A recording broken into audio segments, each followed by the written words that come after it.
Two wheeler loan. Two wheeler லோனுக்கு என்னென்ன மாதிரி டாக்குமெண்ட் தேவைப்படும், இது எப்படி லோன் ப்ராசஸ் பண்ணணும், சேலரிடா இருந்தா என்னென்ன டாக்குமெண்ட் வேணும், அவங்க செல்ஃப் எம்ப்ளாய்டா இருந்தா என்னென்ன டாக்குமெண்ட் வேணும், அதுக்கப்புறம் இந்த லோனை நம்ம எப்படி ப்ராசஸ் பண்ணணும், அதுக்கப்புறம் இந்த லோன் பண்ணக்கூடிய வழிமுறைகள் என்ன, இது எப்படி பண்ணணும் அப்படிங்கறத தான் இதுல நம்ம பார்க்க போறோம். ஓகே, டூ வீலர் லோன் வந்துட்டா இது ஆக்சுவலா ஒரு இண்டிவிஜுவல் பர்பஸ்க்காக எடுக்கிறது first point number 1. Point number 2, இந்த மாதிரி டூ வீலர் இருக்கிறவங்க ரெண்டு வகையா இருப்பாங்க. ஒன்னு சேலரிடா இருப்பாங்க, இல்ல செல்ஃப் எம்ப்ளாய்டா இருப்பாங்க. ஸோ இப்போ சேலரிட் இல்ல செல்ஃப் எம்ப்ளாய்டு இது ரெண்டுமே இல்லாம ஹவுஸ் ஒய்ஃப் சில பேர் இருப்பாங்க, ஸோ ஸ்டூடெண்ட் இருப்பாங்க. ஸோ எல்லாருக்குமே நம்ம இந்த லோனை பண்ண முடியும். ஸோ ஸ்டூடெண்டா இருந்தா என்ன பண்ணணும், ஹவுஸ் ஒய்ஃபா இருந்தா என்ன பண்ணணும், சேலரிடா இருந்தா என்ன பண்ணணும், செல்ஃப் எம்ப்ளாய்டா இருந்தா என்ன பண்ணணும் அப்படிங்கிறதெல்லாம் 1 by 1 பார்ப்போம். ஸோ இந்த மாதிரி டூ வீலர் லோன் போகும்போது ஒவ்வொரு என்பிஎஸ்லயும் ஒவ்வொரு விதமான ஸ்கீம்ஸ் இருக்கும். ஃபார் எக்ஸாம்பிள், ஸ்கூட்டர் வாங்கினா அதுக்கு ஒரு ஸ்கீம் இருக்கும், லேடிஸ் நேம்ல வாங்கினா அதுக்குன்னு ஒரு ஸ்கீம் இருக்கும், புல்லட் வாங்கினா அதுக்குன்னு ஒரு ஸ்கீம் இருக்கும், ஸோ ஹை வேல்யூல வாங்கினா அதுக்குன்னு ஒரு ஸ்கீம் இருக்கும். ஸோ அந்த ஸ்கீமுக்கு தகுந்த மாதிரி நீங்க இந்த ப்ராடக்டை கிராஸ் செல் பண்ணலாம். ஸோ இதுல ஒரு முக்கியமான விஷயம் என்னன்னு பாத்தீங்கன்னா, யாரெல்லாம் வாக்கின் வராங்களோ கஸ்டமர், அவங்க எல்லாருக்கிட்டையுமே இதை நீங்க ப்ரொமோட் பண்ணலாம். ஏன்னா இன்னைக்கு டூ வீலர் இல்லாதவங்களே கிடையாது. அதே மாதிரி டூ வீலர் வாங்கி லைஃப் டைம் ஃபுல்லா வச்சிருக்கவங்களும் கிடையாது. ஒரு 3-4 இயர்ஸ் மேக்ஸிமம் 5 இயர்ஸ்ல அதை எக்ஸ்சேஞ்ச் பண்ணிட்டு அடுத்த வண்டி வாங்குறவங்க தான் நிறைய பேர் இருக்காங்க. ஸோ அதனால நீங்க வரக்கூடிய எல்லா கஸ்டமர்ட்டையுமே உங்களோட டூ வீலர் ப்ராடக்ட் பத்தி பேசலாம், அதை மூவ் பண்ணலாம் இன்கேஸ் உங்க என்பிஎஸ்ல இந்த ப்ராடக்ட் இருந்ததுன்னா. ஸோ அது மட்டும் இல்லாம இந்த ப்ராடக்டை எங்க சோர்ஸ் பண்ணலாம் அப்படின்னு கேட்டீங்கன்னா, எனிவே நீங்க ஆஃபீஸ் பிரான்ச்சை விட்டு கீழே இறங்குனீங்கன்னா நீங்க பாக்குற அத்தனை பேருமே, உங்க கண்ணில் பாக்குற அத்தனை பேருமே இதுக்கு உங்களுக்கு கஸ்டமர் தான். ஃபார் எக்ஸாம்பிள், நீங்க ஷாப் டு ஷாப் பண்ணலாம், ரெசிடென்ஸ்ல போய் பண்ணலாம், ரெசிடென்ஸ் ஏரியால போய் பண்ணலாம், அதே மாதிரி வந்து பாத்தீங்கன்னா ஒரு மார்க்கெட் ஏரியால பண்ணலாம், டெம்பிள் ஏரியால பண்ணலாம், ஸ்கூல் ஏரியால பண்ணலாம். ஸோ இதெல்லாம் வந்து மார்க்கெட்டிங் பண்ண வேண்டிய இடம். ஸோ அதுக்கு மேல நீங்க எங்க மார்க்கெட்டிங் பண்ணலாம் அப்படின்னு கேட்டீங்கன்னா, இதுல ஒரு முக்கியமான விஷயம் என்ன, டூ வீலர் மெக்கானிக்ஸ் எங்கெங்க இருக்காங்க, டூ வீலர் சர்வீஸ் சென்டர்ஸ் எங்கெங்க இருக்கு, டூ வீலர் வாட்டர் வாஷ் எங்கெங்க இருக்கு, இதெல்லாம் பார்த்து நீங்க அவங்க கிட்ட போயிட்டு உங்களோட ப்ராடக்டோட ஸ்கீமோட பெனிஃபிட்ஸ் என்னன்னு சொல்லி அவங்களுக்கு எக்ஸ்பிளைன் பண்ணி அவங்க கஸ்டமரை அவங்க உங்களுக்கு வர வைக்கிறதுக்கு ஹெல்ப் கேட்கலாம். அதே மாதிரி அவங்களோட ஷாப்ஸ்ல உங்களோட பேனரோ இல்ல ஸ்டிக்கரோ ஏதாவது இருந்ததுன்னா நீங்க அதை பேஸ் பண்ணலாம். தென் டூ வீலர் ஷோரூம்ஸ், எங்கெங்கெல்லாம் டூ வீலர் ஷோரூம் இருக்கு, சில இடத்துல பாத்தீங்கன்னா second hand two wheeler showroom இருக்கும், அங்க போகலாம் தாராளமா. அது மாதிரி சில இடத்துல புது டீலர் ஷோரூம் இருக்கும், ஸோ அங்கேயும் போகலாம். உங்களோட ஸ்கீம் பெட்டரா இருந்ததுன்னா டெஃபினட்டா அவங்க உங்களுக்கு அந்த சான்ஸை கொடுப்பாங்க. ஸோ இதெல்லாம் சோர்சிங் நம்ம எங்கெங்க பண்ணணும்னு பார்த்துட்டோம். அடுத்த லைனா 1 by 1 வருவோம், யாராருக்கு எப்படி லோன் பண்ண முடியும் அப்படின்னு சொல்லிட்டு. இன்கேஸ் வாங்குறவர், அந்த டூ வீலர் வாங்க போறவர் ஒரு சேலரிடா இருந்தாருன்னா அவருக்கு என்னென்ன டாக்குமெண்ட் வேணும் அப்படின்னு கேட்டீங்கன்னா, எல்லா கஸ்டமருக்குமே, எல்லா விதமான கஸ்டமருக்குமே நான் இப்போ சொல்ல போற டாக்குமெண்ட் காமன். கேஒய்சிங்கிறது காமன், அவங்களோட அட்ரஸ் ப்ரூஃப், ஐடி ப்ரூஃப், ஒரு passport size photo common, compulsory இது.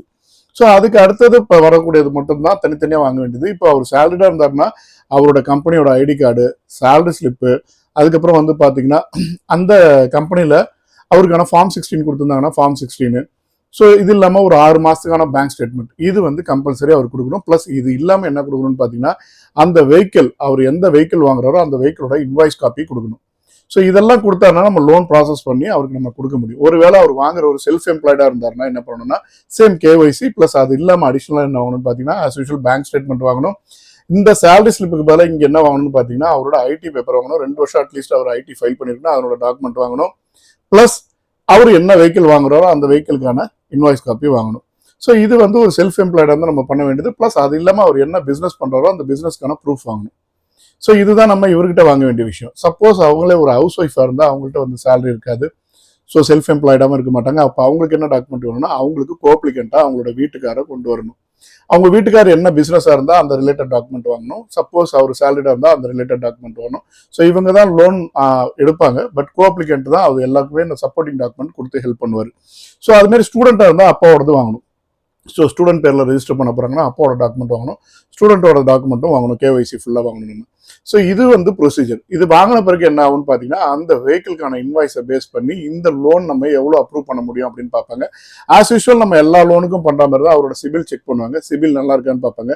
சிபில் நல்லா இருக்கும் பட்சத்தில் அவரோட சேலரியை அனலைஸ் பண்ணி பார்ப்பாங்க. அவரால் எவ்வளோ இஎம்ஐ கட்ட முடியும்னு பார்ப்பாங்க.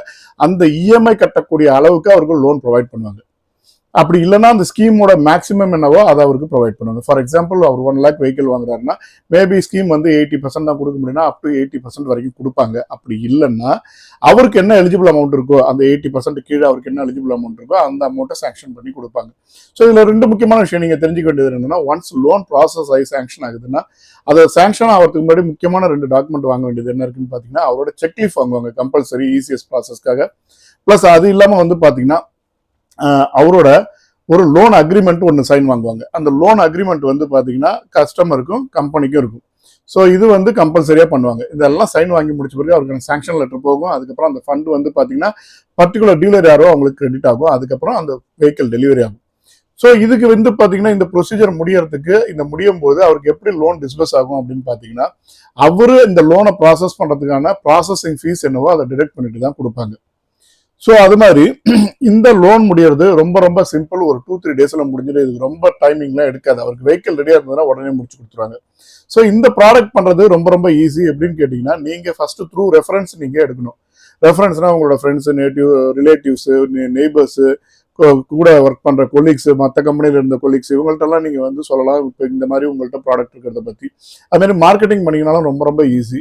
ஸோ இந்த ப்ராடக்ட்ல ஒருவேளை உங்களுக்கு ஏதாவது டவுட்ஸ் இருக்கு அப்படின்னா தயவுசெய்து கமெண்ட் பண்ணுங்க. இந்த வீடியோல நான் கொடுத்த இந்த தகவல் உங்களுக்கு பிடிச்சதுன்னா லைக் பண்ணுங்க, ஷேர் பண்ணுங்க, சப்ஸ்கிரைப் பண்ணுங்க. ஒருவேளை நீங்க NBFCல ஒர்க் பண்றவங்களா இருந்தீங்கன்னா தாராளமா நீங்க என்கிட்ட கொரி கேட்கலாம். உங்களுக்கு எப்படி எந்த மாதிரி சப்போர்ட் வேணாலும் கேளுங்க, நான் சொல்லித்தரேன்.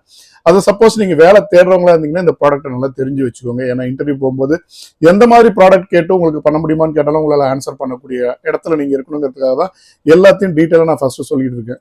சரிங்களா? ஸோ இந்த வீடியோக்கு ஒரு லைக் பண்ணுங்க, ஷேர் பண்ணுங்க, சப்ஸ்கிரைப் பண்ணுங்க. Thank you very much. பை.